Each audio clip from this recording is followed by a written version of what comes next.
명절 연휴에 갑자기 아프거나 사고로 다치는 환자의 수가 평상시보다 약 2배 이상 증가한다고 합니다. 특히 이번 추석 연휴는 무려 열흘 동안의 역대 최장 명절 연휴이기 때문에 정부가 응급의료 시스템 구축에 더 만전을 기하고 있습니다. 추석 연휴를 앞두고 꼭 알아둬야 할 응급의료 정보. 보건복지부 응급의료과 강민구 사무관을 화상의료 시스템 온나라 2임으로 연결해 자세한 내용 살펴보겠습니다. 안녕하십니까? 네, 안녕하십니까? 네, 먼저 지난해 추석 연휴 응급의료센터 어떻게 운영됐는지 굉장히 궁금한데요. 또 평상시와 비교했을 때 어떤 질환의 환자가 가장 많았나요? 네, 지난 추석 연휴에 운영을 했던 응급의료센터는 총 이제 151개소였습니다.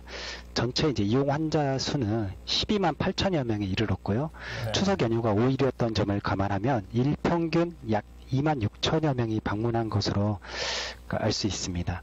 대개 이제 추석 당일날과 그 다음 날의 이용 환자 수가 가장 많았고요. 그 평상시와 비교하면 평일에 2.3배 그리고 주말에 1.6배까지 증가하였습니다.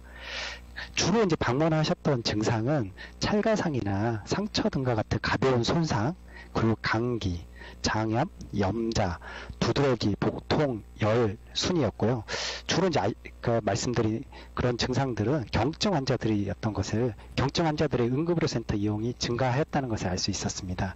연평균 발생과 비교하면은 두드러기 환자는 2.7배, 감기 환자와 장염 환자는 2배, 발열 환자는 1.5배가 증가한 것으로 나타났습니다.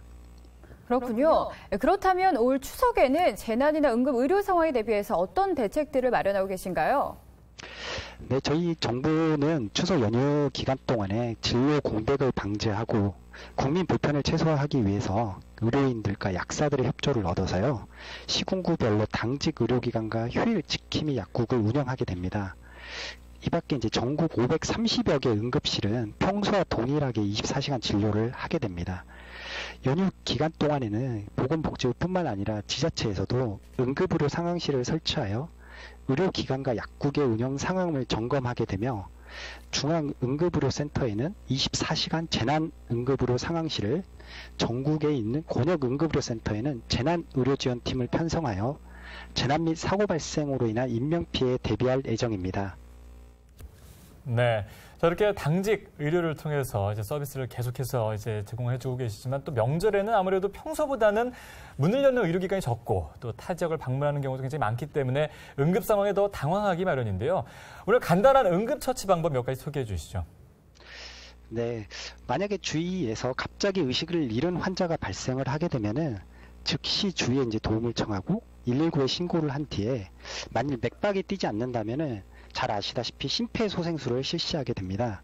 혹시 이제 심폐소생술 과정을 잘 모르시는 경우라면은 무리하게 인공호흡 등을 시도하지 말고 가슴 압박만을 강하고 빠르게 119가 올 때까지 실시하시면 됩니다. 그리고 떡이나 떡 등과 같은 음식물에 의해서 기도가 막힌 경우에는 하임리법을 실시하게 되는데요. 환자를 뒤에서 감싸듯 안고 주먹진 손을 환자의 명치와 배꼽 중간 지점에 대고 위로 밀쳐 올립니다. 만일 1세 미만의 소아인 경우는 다소 방법이 다른데요.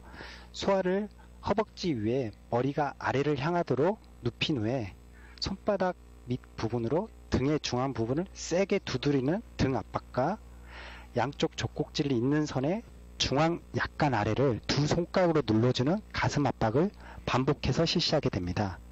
혹시 뜨거운 물에 화상을 입었을 경우에는 통증이 감소할 때까지 화상부에 찬물을 흘려주고 물집이 터지지 않도록 주의해야 합니다.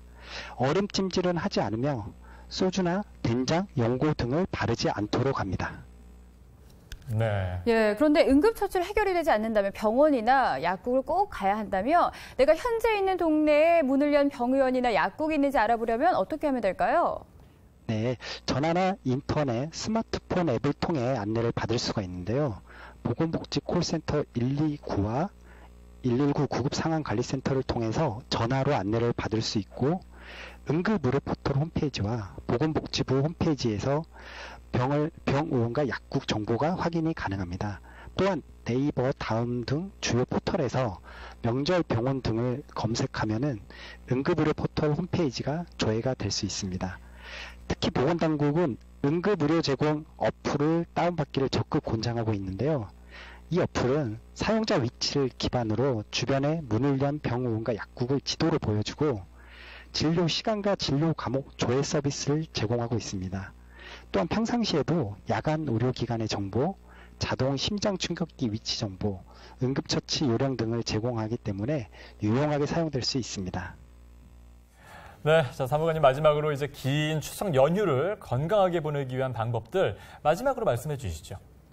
네, 명절에는 대규모 이동으로 인한 사건, 사고가 증가하게 되고 명절 준비나 장기간 운전, 환경 변화 등으로 체력이 저하되어 질병에 취약할 수 있습니다.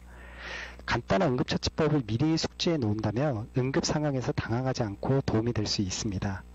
그리고 가벼운 증상이 발생한 경우는 응급실을 이용하시게 되면은 진료비 증가뿐만이 아니라 대기 지연 등과 같은 불편함이 발생하므로 동네 문을 연 병원이나 보건소 등을 확인하여 이용할 것을 권장합니다. 마지막으로 연휴임에도 불구하고 비상 진료 체계를 유지하기 위하여 고생하시는 전국의 의료인, 약사, 공무원분들의 적극적인 협조를 당부합니다. 감사합니다. 예, 오늘 알려드린 응급 의료 정보들 잘 숙지하셔서 보다 안전하고 즐거운 추석 연휴 보내시길 바랍니다. 지금까지 보건복지부 응급의료과 강민구 사무관과 함께했습니다. 오늘 말씀 고맙습니다. 네, 감사합니다.